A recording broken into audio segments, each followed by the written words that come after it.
Welcome. You might be listening live here on 1150 AM KKNW in the Seattle area. You might be watching live on my Facebook page. And my cat, Indy, has just decided to join us. She's welcoming you too. You might be on transformationtalkradio.com, or you might be listening after the fact on one of the dozens of podcasts that sends up on my YouTube channel. But wherever and whenever you're joining us from today, we're grateful to have you here, and you're going to have fun today because we've got a wonderful guest. He's been on before, and he's got some interesting things to say. But before I share who he is and introduce him, I want to say hello to the people behind the technology. Benny Mathers at KKNW. Good morning, Benny. Hi, Christine. Yes, you're in the wild, kingdom there still. Didn't want to be late for the show. No. And, it's three cats. It does make it a little crazy. But as long as we don't have cat fights, I'm good. I don't know. You want to shake up the show? I mean, we've already got an amazing guest. That's going to shake it up enough for everybody. Yeah, let's skip that. Okay. All right. Good idea. And hello, is that Jessica or is that Jacob over there at TTR? Surprise. It's Jessica today. Oh, great. Hello, Jessica. Thank you for doing what you do. And I'm really excited about our guest today because he's been on before. Okay, Indy, thank you. I know you're excited too. You want to be a part of this. Cats are very intuitive, and our guest today is really tuned in. We're having Mark Anthony join us again. He's known as a psychic explorer, and he's got a really interesting curriculum vitae, shall we say.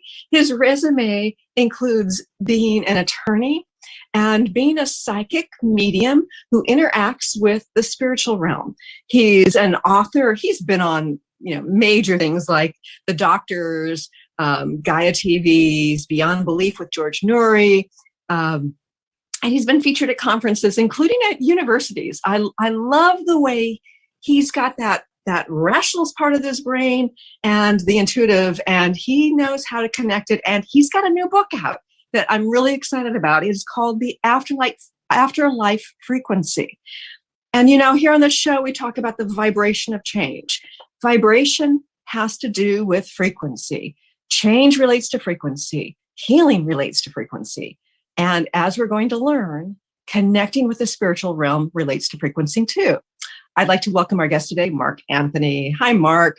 Thank you, Christine, for having me on the show. It's great to be back. And to all the KKNW and Transformation Talk Network crew and audience, thank you for tuning in. It's funny because my cat has decided to be in the midst of it. And I really do feel like animals are very connected. And so, my cat, Indy, has decided that she wants to connect with you because you're connected.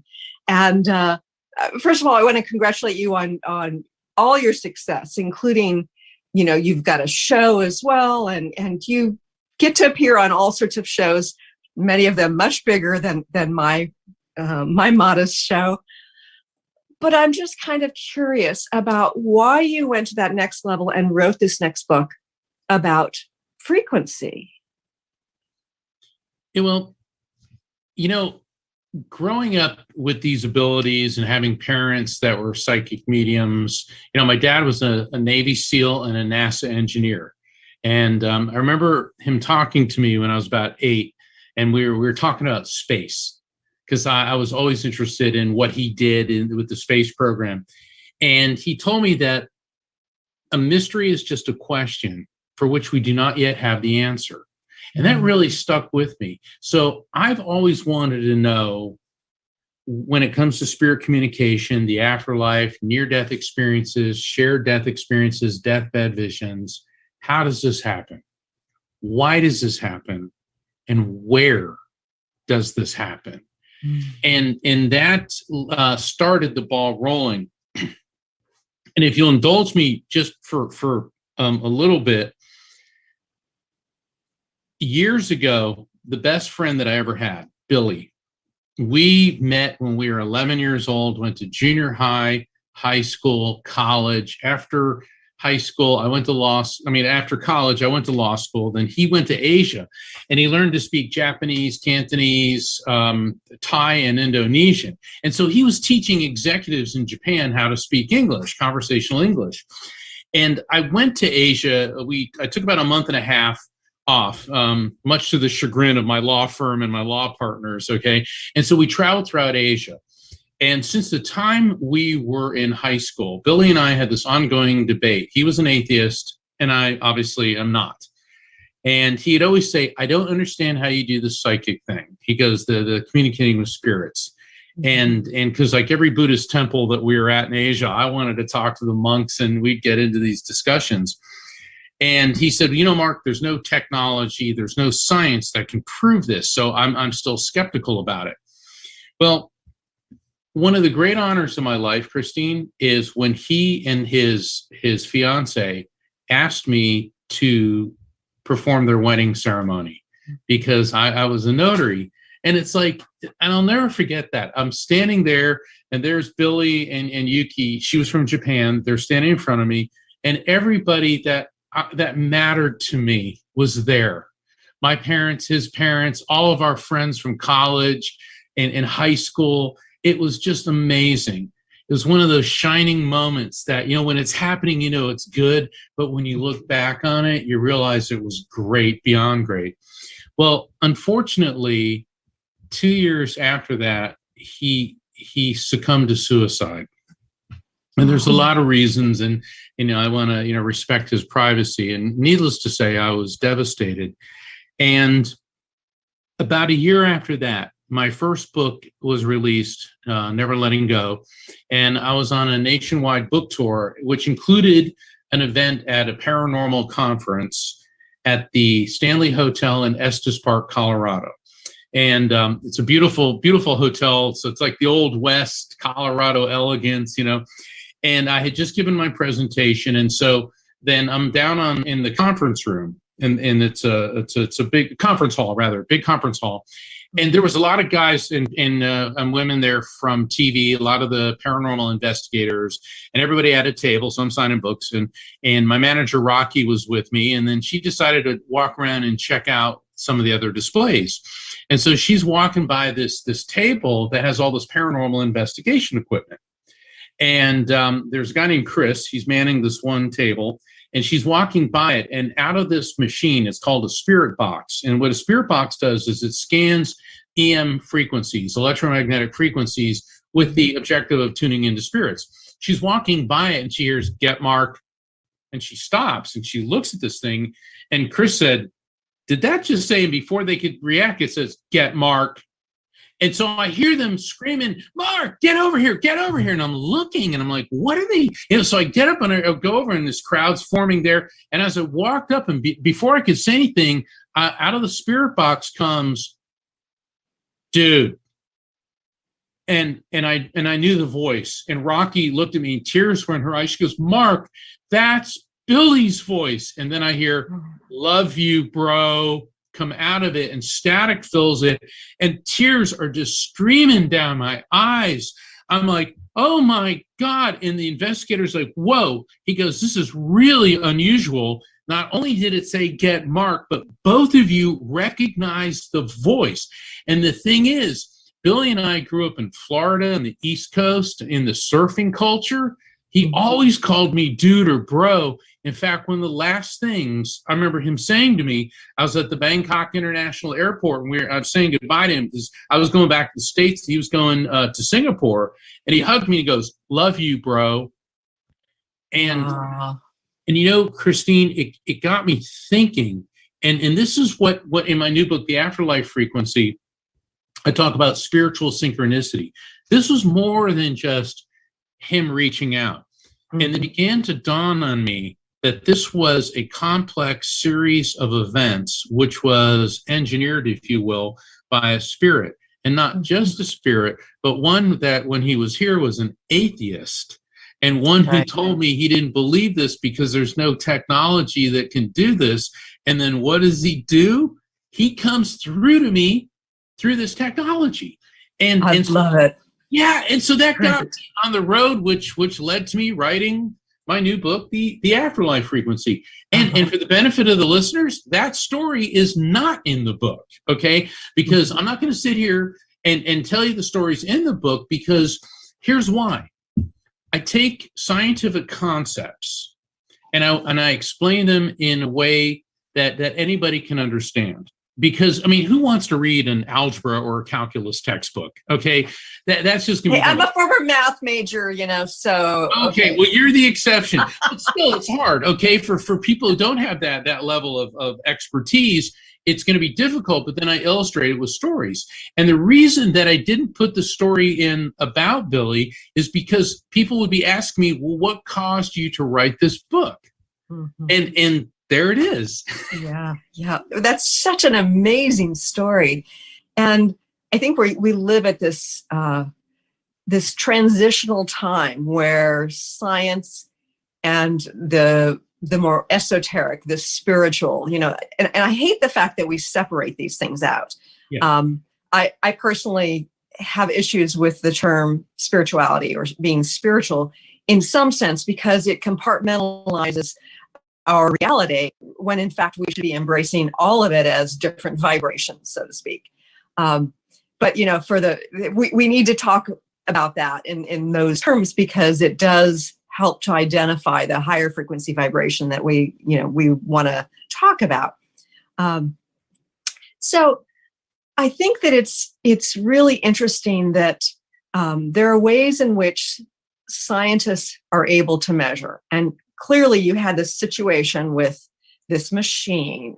Yeah. Are there other ways in which scientists are identifying that there does exist this other spiritual realm and we can indeed talk with our loved ones who've passed over? Well, that's a long story, but I'll give you the condensed version of it. It started with Thomas Edison back in the 1920s. And he was interviewed by several different magazines prior to his passing. And he said, I'm working on a device sensitive enough to tune into discarnate intelligence, meaning spirits. So that got nicknamed by the media the spirit phone.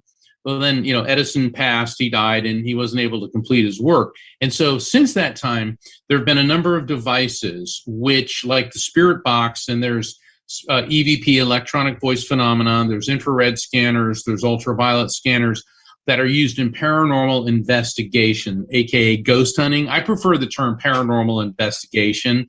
And they scan the electromagnetic frequency looking for anomalies and to pick up on voices.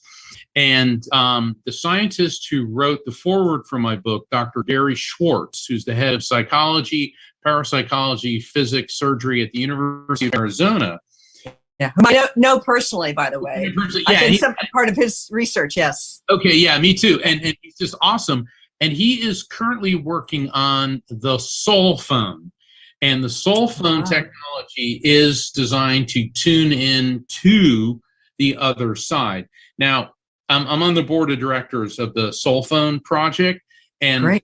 I'm not at liberty to disclose what I have seen in his laboratory, but all I can say is OMG. Okay. And I think that within a few years, maybe even sooner, there very well may be devices which we can tune into the other side. But until then, the technology already exists and it's us. We are the biotechnology for spirit communication. I love that. That is so exciting. Yeah, Gary Schwartz is amazing, University of Arizona. And, he's written several books sort of in this paranormal exploration, including the GOD experiments, which was an interesting book. And that's so exciting that there may be a device or an approach that utilizes our device because we are amazing creations. Sure. Well, people say, well, oh, this is pseudoscience. You can't do this, blah, blah, blah. All right. Let's go back to 1920. Try to explain to somebody a microwave oven. All right. The small box that you put in a glass of water or, something, and you press a button in, voila, the water is boiling in a minute or the food's heated up or you're cooking things, yet it doesn't project ambient heat. Yes. Right. That would be, and explaining that, well, you're actually using a form of electromagnetic radiation, which are microwaves, which are rapidly stimulating the water molecules of what's inside, and by them decomposing, it produces heat. Therefore, it cooks. People would look at you like you had four heads. Okay, Right. they'd be like, that's impossible. So, not to mention what we're doing right now, that is where we're connecting at a distance, having this conversation, and it's being aired via the internet in many different locations. Yeah. I mean, you and I are talking into computers, which are taking our sound wave energy, converting it into electrical energy, then transmitting it through miles of wires, taking it to an antenna, converting the electrical energy into radio wave energy, which bounces off a series of satellites. Then the radio wave energy is transmitted to a collection point, radio wave being converted back into electrical energy, going through miles of wires, and then converted back into sound wave energies, which then hits somebody's eardrum. Sound wave then turns into mechanical energy, which triggers the stapes bone in the middle ear to strike the eighth cranial nerve, taking that mechanical energy, turning it into an electrical impulse that goes into your brain and says, welcome to the Christine Upchurch show. Mm-hmm. Now, all of this happens at the speed of light, because all forms of electromagnetic energy, which are radio waves, microwaves, light, ultraviolet, and that's 186,282 miles per second. And once again, if you try to explain that to somebody, less than a century ago, that was merely science fiction, or best case scenario, pseudoscience. Right. Yet for us, it's a reality. So just because we may not currently have a piece of technology outside of the human body that communicates with spirits, or a more sophisticated kind than like the spirit box and these other forms, doesn't mean it isn't going to happen, because science isn't static. Right. All right. So I know that in your book you offer step-by-step approach. So before people can get a hold of one of these spirit phones, what advice do you have for us to be connecting with the other realm? Well, I always believe in prayer and meditation. Prayer is when you talk to the divine, to the energy. Meditation is when you listen. Also, meditation is very important for calming the mind. Think of your consciousness as a blackboard, and every thought, impulse, and all this is something you write on the blackboard. These days, a whiteboard with and you got to erase all of that so you can get to one thought. But we are all receiving messages from spirits all the time. The question is, are we aware of this? And this is one of the lessons in the Afterlife Frequency, is what I call spiritual situational awareness. When you're raised by a Navy SEAL, okay, be aware. That was Dad's mantra. Be aware. You go outside, be aware. Before you go in the ocean, be aware. And so he really hammered that into me. And situational awareness is used not just by the military, but by police and other first responders. And it's when whatever situation you're in, pay attention to what's going on all around you. Okay? Especially these days. These days, so many awful things are happening, and I don't necessarily want to get into that. Mm-hmm. But let's expand this into not just the physical, but being open to messages from spirits. And I was trying to figure out, how do I explain this? And I was working on the book, and I just kept hitting a brick wall, because not everyone's a psychic or a medium, but everyone's capable of a psychic or mediumistic experience.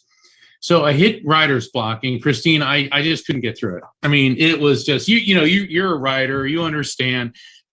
There's times it just flows, and then there's times it just doesn't.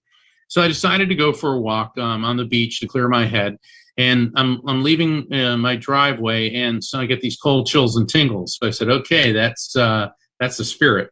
And I do this about face and head in the opposite direction to this bike path. So I'm walking down this bike path, and suddenly I see these two objects shining in the sun. And I walk up to them, and it's a nickel and a penny. And I reach over, and I'm going to go pick it up, and I hear my mom's voice. Both my parents are in spirit, and I hear mom's voice. If they're not heads up, don't touch it. It's bad luck.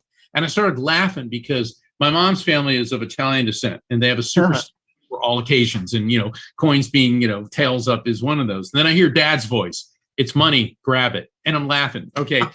So, they're just agreeing in the spiritual realm. I love it. so I'm holding this nickel and this penny in the palm of my hand. I go, 6 cents. And I'll say, oh, wait a second. 6 cents. And then the chills and tingles are intensifying. And I knew they were trying to tell me something. And then I saw in my mind's eye the image of my father standing in the ocean holding this blue canvas raft that he used to have. I'm like, okay, he was a Navy SEAL, a scuba diver, a swimming instructor. What is he? And then it hit me. Recognize, accept, feel, trust. And I go, oh my God, that's what they're trying to tell me. And so I ran back to the house, and the words just flew out of my hands. And they helped me or guided me, helped me to develop a 4-step process to help people recognize the presence of spirits, accept that contact is real, feel it without overthinking it, and then trust in the truth and veracity of the message. And that's the raft technique. I love it. And it was like, wow. And the raft technique was an example of raft, because I got guided there. I recognized the sign. I accepted they were trying to tell me something. I felt the message, and then I trusted it. And I want to say something about trusting messages from spirits. A lot of people these days, there's all this conspiracy theory craziness going around on the internet.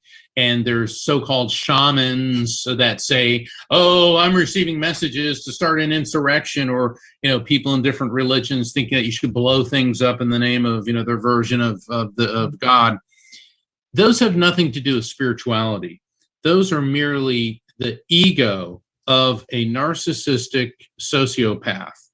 And ego is edging God out, because true messages from spirits, from the divine, are never about anger, bigotry, hatred, or violence. That's an extension of the human ego. True messages from the divine are about love, healing, peace, and resolution. And that's how you know the difference. And that's how you know when to trust the message. And one of the things I've found, Mark, too, is when I'm getting guidance about something, even if it's guidance to avoid doing something, or, guidance about something that I should, I guess in the 3D realm, you think of be fearful about. It's just so neutral. It's absolutely neutral, not like there's good or bad, or, it's just kind of like, there it is. And it's for me to sort of process and interpret, as opposed to this, big emotional kind of download. I think that's part of it. It can be an emotional download if it's a message of love. Let's say that with the raft technique that you're grieving a loved one, and that you're not necessarily a psychic or a medium, but all of a sudden you feel compelled to turn on the radio in your car when you're driving, and then you hear that song that makes you think of that person, and it touches your heartstrings. Okay, there's the raft technique again. You recognize that a spirit was prompting you to do this. You accepted it as real. You're feeling it. And then you're trusting that it's a message of love. Now, where people go wrong is in the 3rd step, the feeling. Well, maybe that was just a coincidence. Let me start cross-examining it away and picking at it. And that's what I explain. And I show people how to overcome that in the book, The Afterlife Frequency. Mm-hmm. It's funny because years ago, somebody who'd served as a publicist for me, he died suddenly of a heart attack at age 59. The last thing he posted on Facebook was, "You can't always get what you want." Identified as the quote from the Rolling Stones. Oh, yeah. So I was driving down to his memorial service from the Seattle area down to Portland, and I heard that song on the radio twice, and I knew that it's kind of like, yeah, I hear you, Ira, I hear you. Yeah, there he is, and you're still fine. See, Christine, you naturally, because you're you, okay, you naturally employed raft, because people like you that are well versed and connected with the spirituality, you do that naturally. And the reason that this 4-step process was delivered to me is to help people that don't have that background in that experience, because the thing is, God talks to us all the time. Spirits communicate with us all the time. This isn't some isolated thing. God didn't stop talking to us 2,000 years ago and close it, only this book, or this other book, or this book. Right. Okay. There's a constant contact with the afterlife frequency, the higher vibration, and everybody can and should benefit from it. So, Mark, one of my questions for you is this process of discerning, not just about whether something or someone is from the other side giving us a message, but are there times when it's not in our best interest to listen to that being on the other side? Never.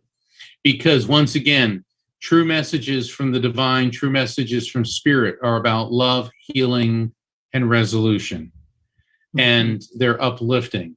If you start thinking as spirit's telling you to be angry, to be violent, to be vengeful, to do something harmful, then that isn't a message from a spirit. That is coming from your own ego, which is edging God out.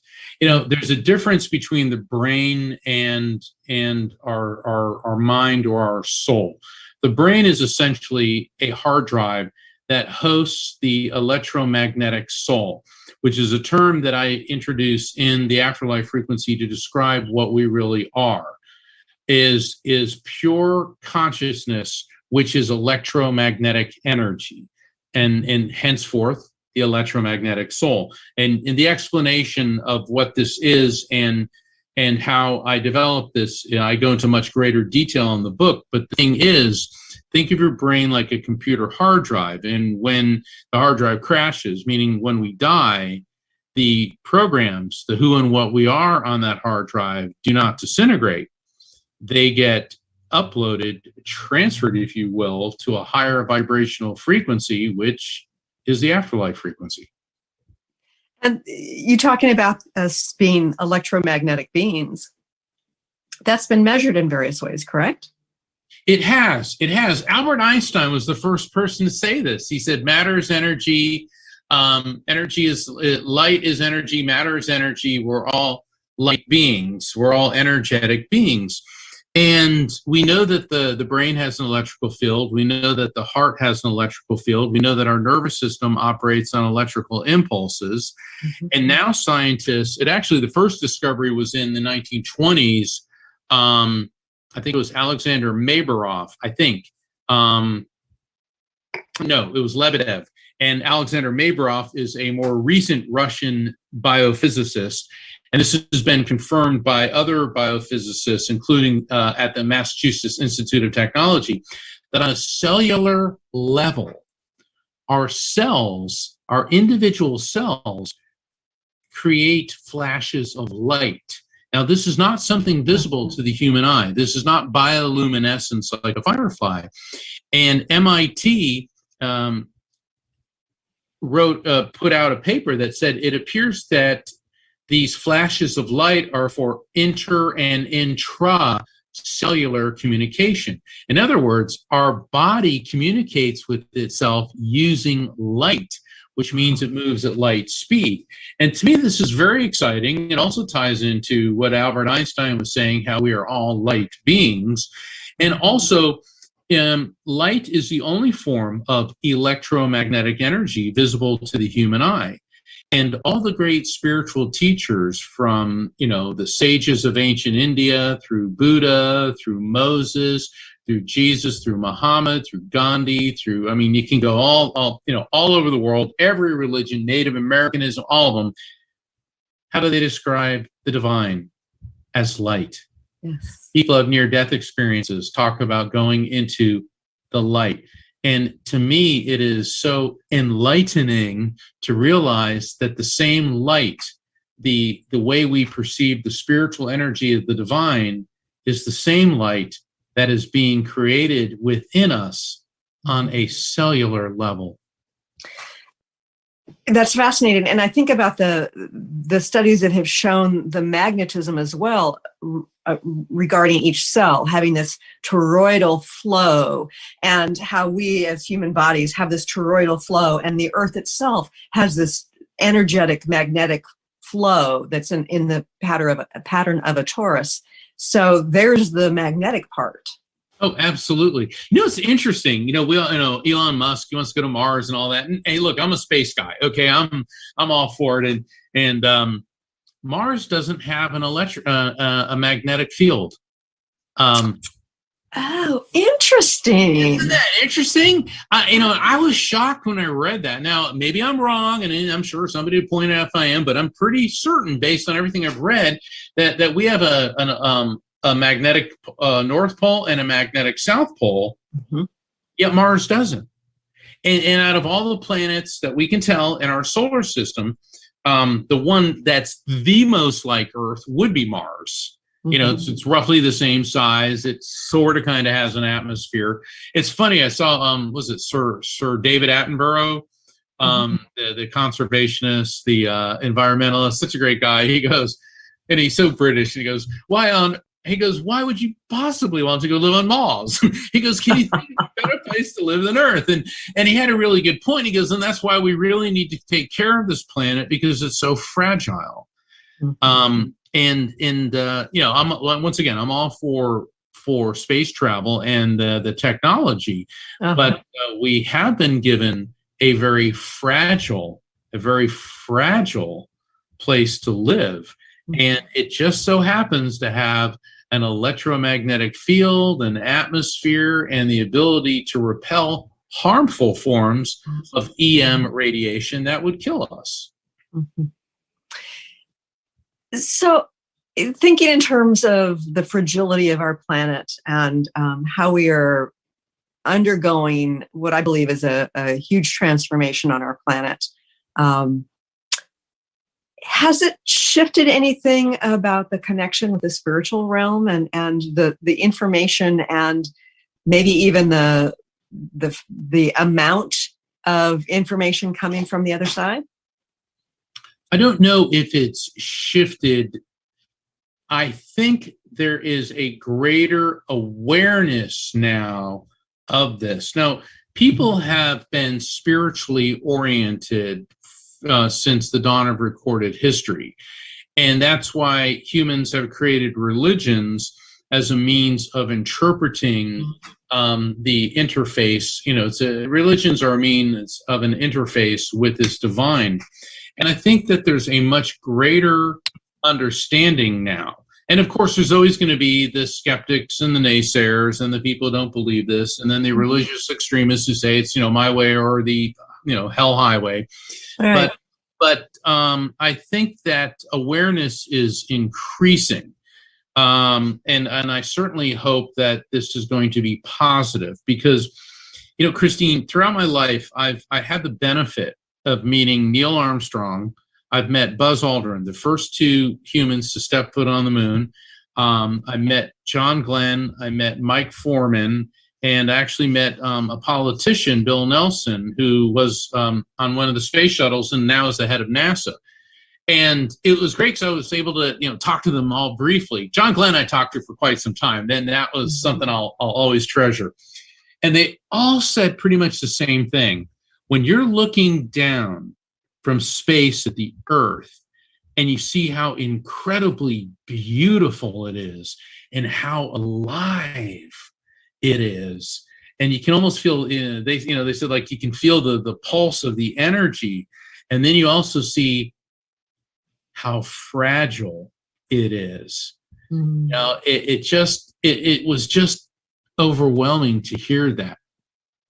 Yeah. So when you do sessions with people, what is your approach? Is it just raft, or well, raft is a technique to use not just for encountering or having a spiritual contact, whether it's in a dream or, you know, you feel somebody around. It's also how to help interpret contact through a medium. If you've had a near-death experience, it helps you to put it in order and understand it.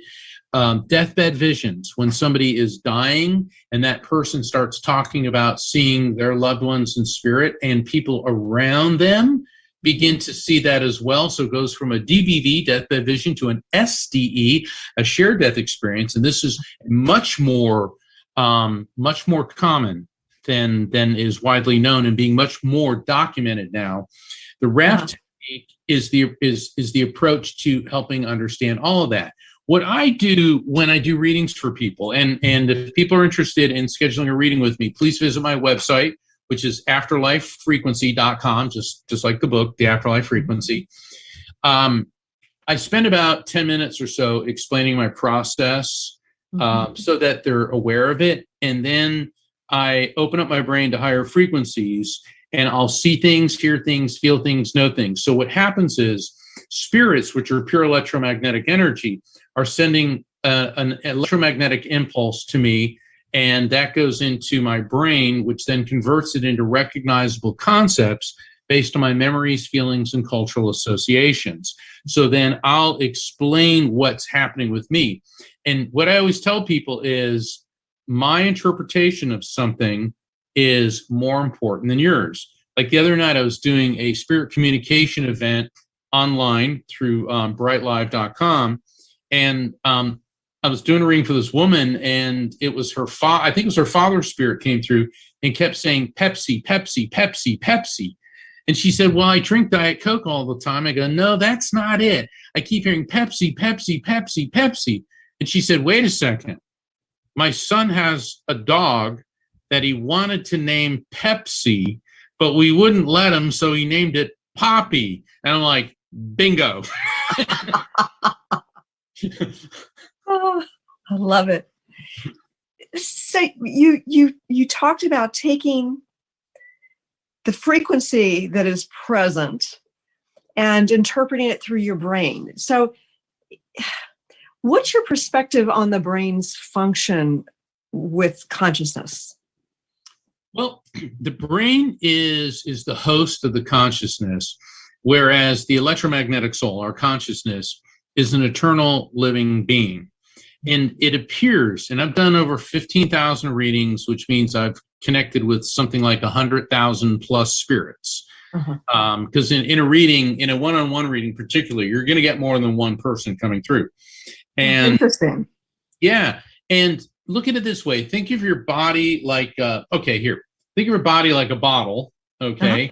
And the brain is the cork in the bottle. And your spirit is this eternal being, but we are here in the material world to experience things on a finite level. That's why our brain is only capable of perceiving finite things and is incapable of truly grasping infinity. I mean, if you think about always was, always will be, forever, going on into eternity, your brain really, and it's real frustrating when you try to do that, because it appears that we come into this incarnation to experience things that we can't when you're infinite. Spirits are pure energy. They don't get tired, old, sick, or die. All right, they move at the speed of light. They're patched in this vast data network, which I call the collective consciousness. Yet we come into this incarnation to experience things that we can't there. And the brain is the arbiter between a finite material world possession and an infinite perception, a finite perception to an infinite perception when we revert back to a purely energetic state. So why do we come into this world to experience suffering and loss? I mean, it's really difficult, if not impossible, to explain to the parents of a child who's passed that, oh, this is part of what you're supposed to experience here. And by saying that, I don't mean to be disrespectful or flippant at all. But everything has a reason why it happens. And there is a reason why we go through this finite incarnation. And the brain is the key to that. Okay, so you mentioned collective consciousness, and I think that from my perception, I'm going to be curious about your perspective too, but from my perception, we're getting more and more tied into the collective consciousness. Yes. And that some of us who are sensitive are being asked to help process some things within the collective consciousness. As a psychic and medium, how do you decipher what's yours, what's just, a specific message from the spiritual realm, and when you're tapping into this collective consciousness? In collective consciousness communication is one of the chapters in the Afterlife Frequency, and I started using the term collective consciousness in my last book, Evidence of Eternity, but I expand upon it here. Think of your soul, your EMS, your electromagnetic soul, as a drop of water. And so when we die, that drop of water plunges into this eternal sea of souls, aka the collective consciousness. But you maintain your individuality. So your electromagnetic soul is connected to other EMSs, connected to other EMSs. So now you're part of this infinite database. And collective consciousness communication, it comes in many different ways. So I've been at several events, or maybe, online as well as in person. And all of a sudden, I'll say, okay, I'm feeling a young male who died from blunt force trauma to the head. This indicates that he died by suicide. Like 6 or 7 hands go up, and I get a collective of spirits coming through. Because what happens with collective consciousness communication is there's a commonality between the spirits and or a commonality between the recipients of the message. Mm-hmm. And then they'll pair on, like, I'll be drawn to one person and it narrows down, the spirit narrows it down to that person. Then we arc over to another one, and they may have died in different manners, okay? Different forms of suicide, but the messages are all very relevant and specific to the intended recipients.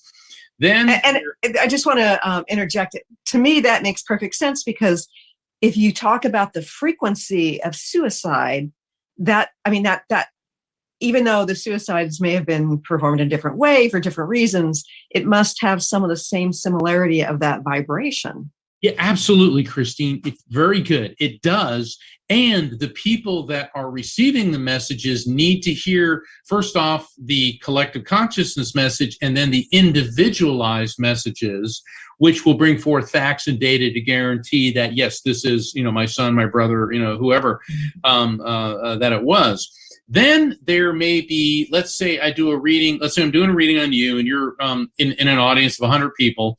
And yes, the reading makes sense to you, but then 15 other people, it touches their heartstrings. I mean, like, more than just, oh, that was nice. It really resonates with them. That's another form of collective consciousness communication. Spirits know my finite human brain can't handle this tremendous amount of information. So they send a main message, and then encrypted on that are several other messages, which then resonate with multiple recipients. People say, well, that sounds like hocus pocus. Yeah, well, look at what the military does. The Pentagon sends a message to Camp Pendleton, yet piggybacked on top of that message are several encrypted and encoded messages. So if human technology does this, spirits do this as well. And so anyway, I'm just scratching the surface of the discussion on collective consciousness communication. Also, there is a vast wisdom where they can bring through medical information, healing information.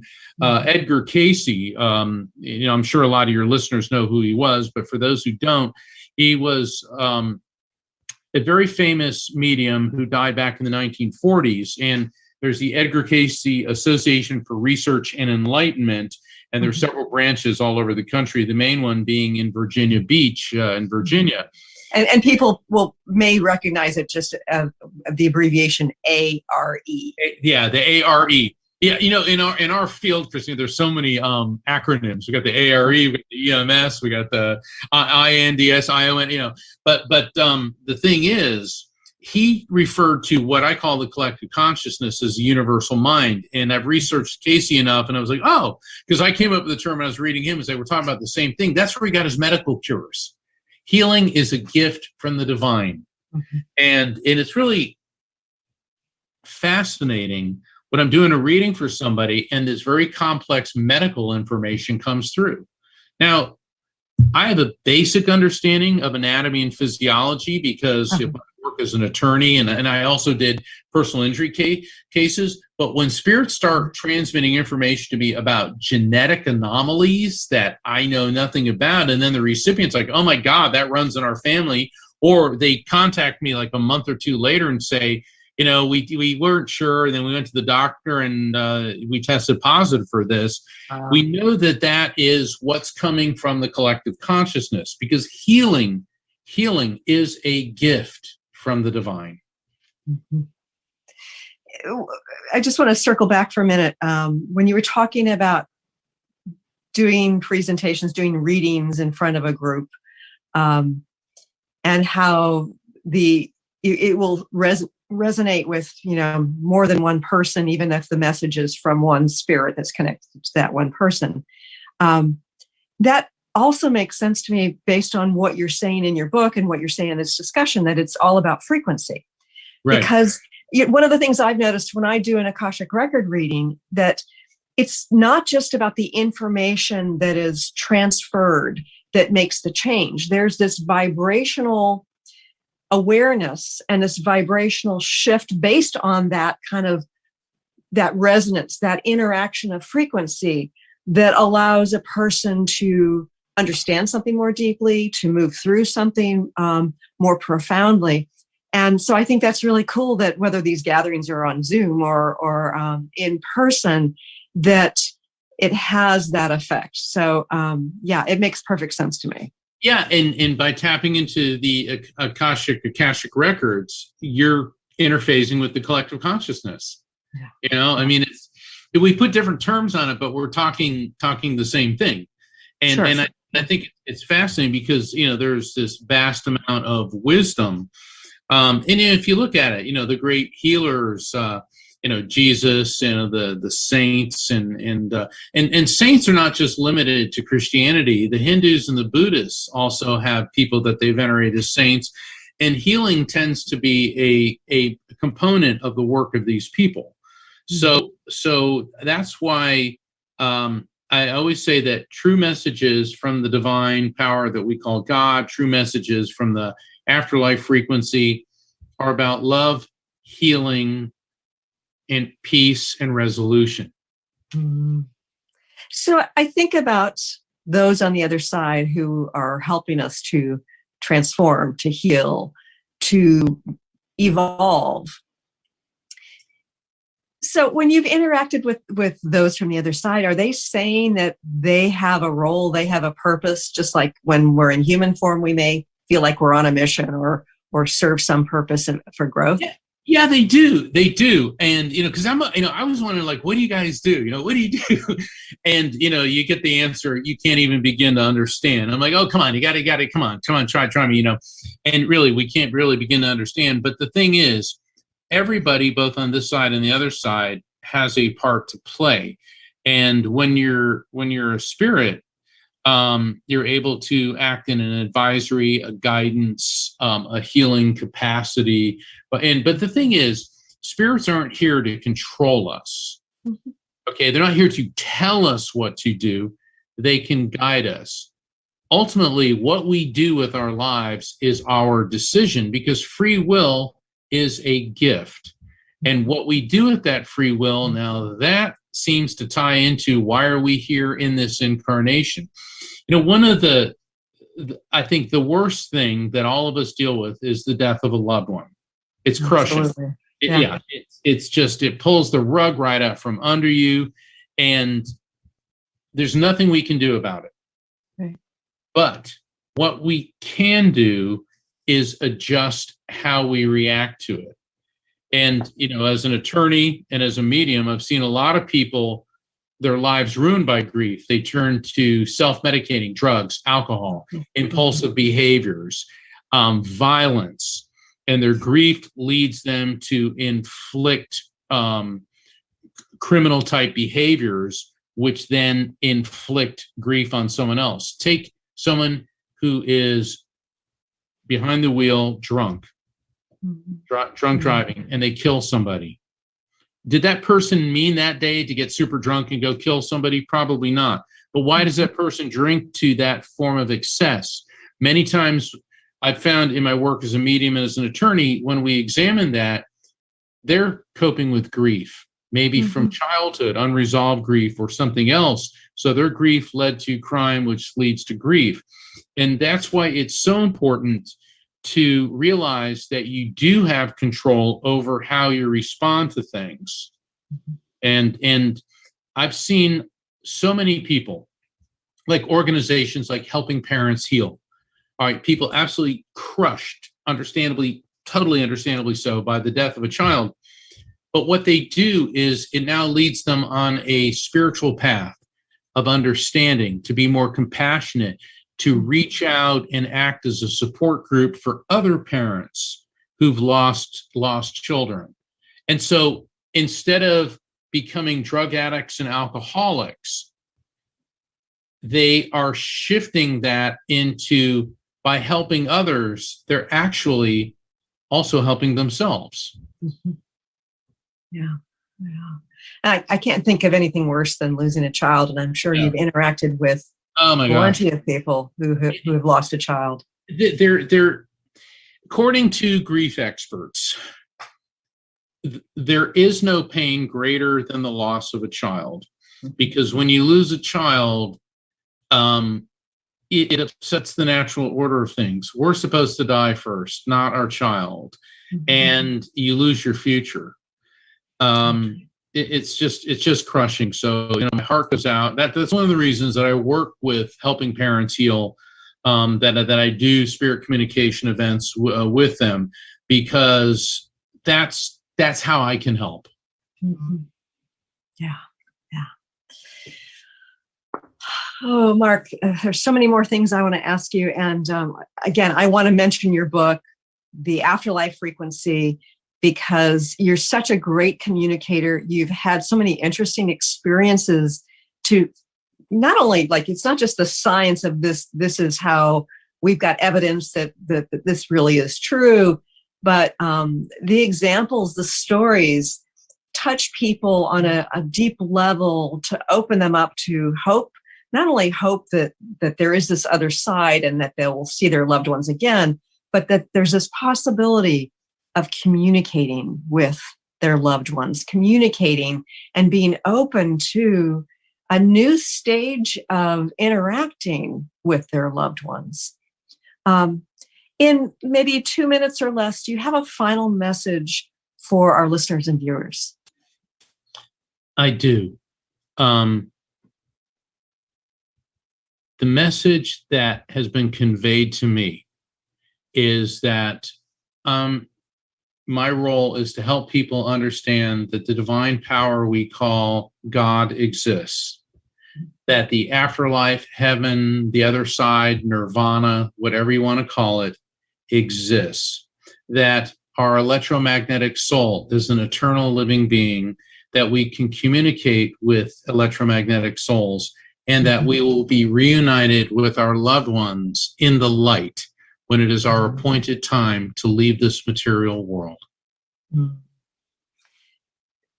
So, given what you do you feel like you are helping to alleviate people's fear of death? I think that that's extremely important, because the fear of death is that somebody that we loved so much disintegrated into nothingness. And I can tell you without any doubt or hesitation, that is absolutely not true. Yeah. This is fascinating. Again, share with our listeners and viewers how they can connect with you. Please visit my website afterlifefrequency.com. Please sign up for my newsletter. You can find out about scheduling a reading with me. And also, you can order my book, The Afterlife Frequency. There's also a grief management section. It's a free resource for people who are coping with loss. And all of that you can find at afterlifefrequency.com.